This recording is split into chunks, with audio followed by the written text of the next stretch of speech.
Estudo do Evangelho de Jesus, segunda carta de Paulo aos Coríntios. Capítulo 11 de 2 Coríntios.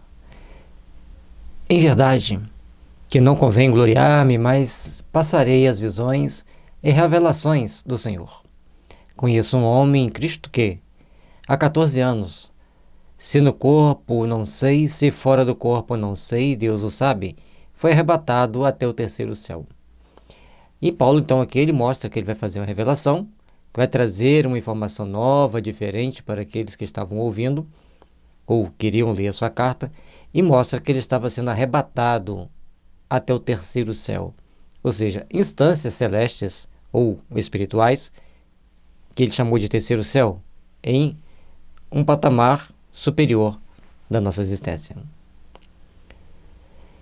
Eu sei que o tal homem, se no corpo, se fora do corpo, não sei, Deus o sabe, foi arrebatado ao paraíso e ouviu palavras inefáveis, de que ao homem não é lícito falar. De um assim me gloriei eu, mas de mim mesmo não gloriarei, senão nas minhas fraquezas. E aqui ele mostra que ele foi arrebatado. Ele só fala até isso, que ele foi ao terceiro céu, que é um tema parecido com o paraíso, e que ele ouviu palavras que não dava para repetir para o homem. Não dava para retransmiti-las para nós, de tão afáveis que eram essas palavras. Tão doces, tão sublimes. E aí, ele não se gloria de ter ido lá. Ele se gloria, sim, perante nós das suas fraquezas, das suas debilidades. Porque se quiser gloriar-me, não serei nécio, porque direi a verdade, mas deixo isso para que ninguém cuide de mim mais do que em mim vê ou de mim ouve. Ele não procura se gloriar para que as pessoas olhem-no com aquilo que ele é, com aquilo que ele tem, com aquilo que ele oferece. E que todos cuidem dele, daquilo que está se vendo nele, daquilo que ele aparece ser, daquilo que ele apresenta ser. E para que me não exaltasse pelas excelências das revelações, foi-me dado um espinho na carne, a saber, um mensageiro de Satanás, para me esbofetear, a fim de não me exaltar. O perigo da exaltação daqueles que trabalham nos frontes religiosos é tão grande que Paulo agradece ter esse espinho na carne para que ele não se exaltasse, para que ele se mantesse sempre na serenidade e na humildade, né, inerente à necessidade evolutiva dele e daqueles que estivessem em torno dele. Então, o cuidado que nós temos que ter para não nos exaltarmos, acerca do qual 3 vezes orei ao Senhor, para que se desviasse de mim. E sobre esse espinho ele já teve que orar ao Senhor 3 vezes para desviar dele. Ele não cita qual é o espinho. E ele teve que pedir a Deus por 3 vezes essa oportunidade de desviar-se desse mensageiro do mal que o espetava a carne profundamente. E disse-me: a minha graça te basta, porque o meu poder se aperfeiçoa na fraqueza. Sede de boa vontade, pois me gloriarei nas minhas fraquezas, para que em mim habite o poder de Cristo.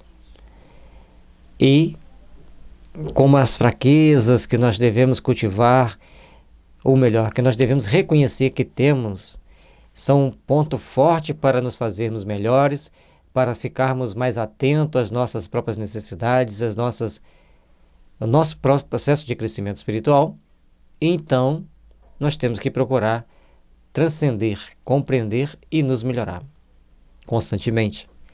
Porque este é onde vem o poder de Deus sobre nossos corações.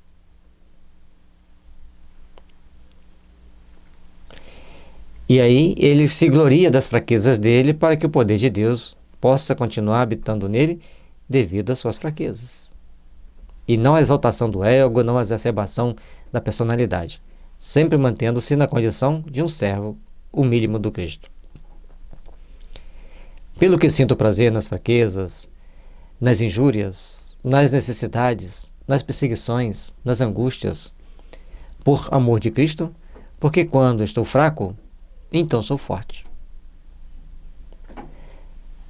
Todos os momentos que ele tinha de fraqueza, que ele era injuriado, quando ele passava pelas necessidades, pelas perseguições e pelos momentos de angústia, ele sentia em seu coração o amor do Cristo e mesmo estando enfraquecido por aquelas situações, ele se sentia bem mais forte. Fui nécio em gloriar-me. Vós me constrangeste, porque eu devia ser louvado por vós, visto que nada fui inferior aos mais excelentes apóstolos, ainda que nada sou. E aí, ele mostra que ele se gloriar perante os seus amigos não foi uma coisa agradável, porque na realidade eles deveriam gloriar-se dele, mas ele nada foi porque ele se achava um nada, mas equiparado a todos os apóstolos. E a gente tem que ver que Paulo falava isso aqui porque ele estava mostrando para aquelas pessoas que eles tinham que respeitar os princípios básicos das leis divinas, que eles tinham que aprender a respeitar os princípios básicos do amor e da solidariedade. E por isso, ele sempre trazia à tona as nossas necessidades de nos fazermos compreender e caminharmos com firmeza e segurança perante a justiça do amor e da paz. Os sinais do meu apostolado foram manifestados entre vós, com toda paciência, por sinais, prodígios e maravilhas. Ele confirma que ele era apóstolo porque ele deixou sinais, prodígios e maravilhas para que todos pudessem ver, pudessem sentir e perceber a grandeza de Deus operando por ele. Por quê?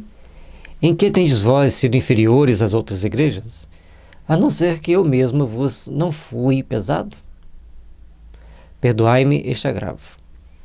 E aí ele pergunta se eles têm sido inferiores às outras igrejas ou se ele foi pesado a eles. E se é um agravo que o perdoasse.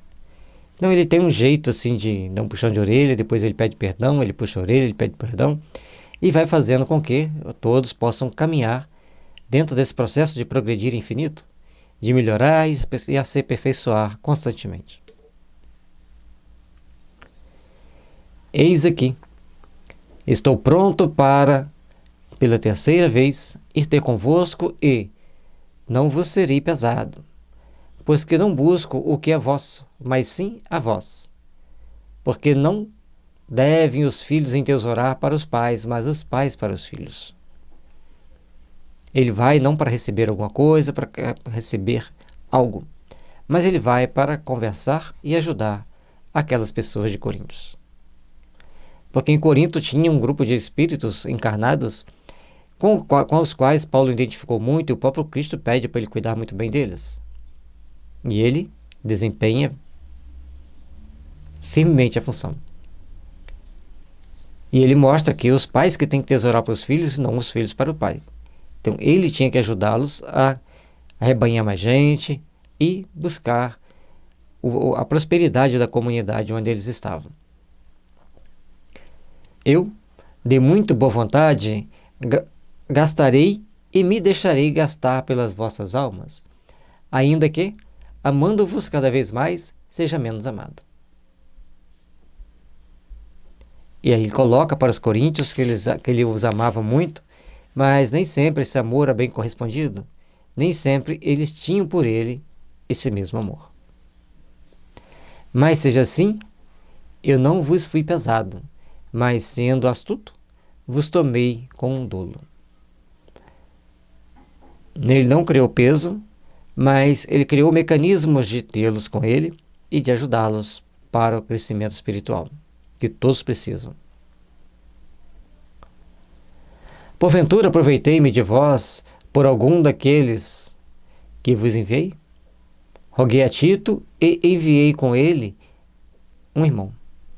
Porventura Tito se aproveitou de vós? Não andamos, porventura, do mesmo espírito sobre as mesmas pisadas? E aqui ele vai mostrando que o trabalho deles, quando ele não pode ir, ele manda Tito, que faz exatamente o que ele pede para fazer. E eles não estão sendo pesados a eles quando eles estão protegendo-os da ação. Porventura, Aproveitei-me de vós por algum daqueles que vos enviei? Roguei a Tito e enviei com ele um irmão. Porventura Tito se aproveitou de vós? Não andamos, porventura, no mesmo espírito, sobre as mesmas pisadas? Cuidais que ainda nos desculpamos convosco? Falamos em Cristo perante a Deus, e tudo isso, ó amados, para a vossa edificação. E aqui ele está mostrando para eles que eles não cobram nada deles, não exige nada material, apenas cobra que sigam os princípios cristãos, que sigam os ensinamentos cristãos.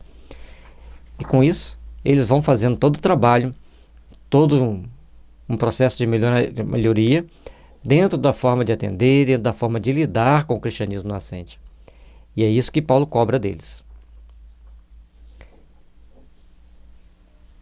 Porque receio que, quando chegar, vos não ache como eu queria, e eu seja achado de vós como não quererias, e que de alguma maneira haja pendência, invejas, iras, porfias, detrações, mexericos, orgulhos e tumultos.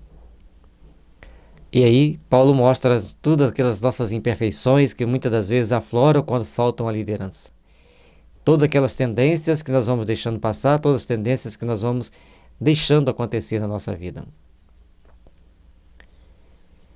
Que, quando for outra vez, o meu Deus me humilhe para convosco, e eu chore por muitos daqueles que dantes pecaram e não se arrependeram da imundícia e prostituição e da desonestidade que cometeram.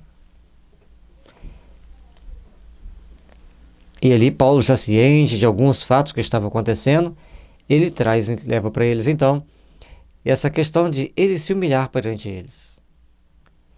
Mas que ele iria chorar principalmente porque tinha muitos cometendo erros que não deveriam cometer. Tinha muitos cometendo atitudes e ações que já não mais deveriam cometer. Por isso nós temos que ficar vigilantes e atentos para sermos bons cumpridores do Evangelho. Para sermos daqueles que aceitam e entendem quanto é importante praticar o Evangelho e vivenciar o Evangelho. Façamos por onde sermos melhores, façamos por onde sejamos daqueles que observem. Porque quando Paulo dirige essas cartas aos Coríntios, nós temos que ler como se elas estivessem sendo direcionadas a nós mesmos e olhar onde nós estamos errando, que tipo de falta estamos cometendo e procurarmos, assim, nos proteger e crescer, espiritualmente falando. Que as bênçãos de Jesus possam estar nos iluminando, fortalecendo-nos para o caminho do bem, para a senda do amor.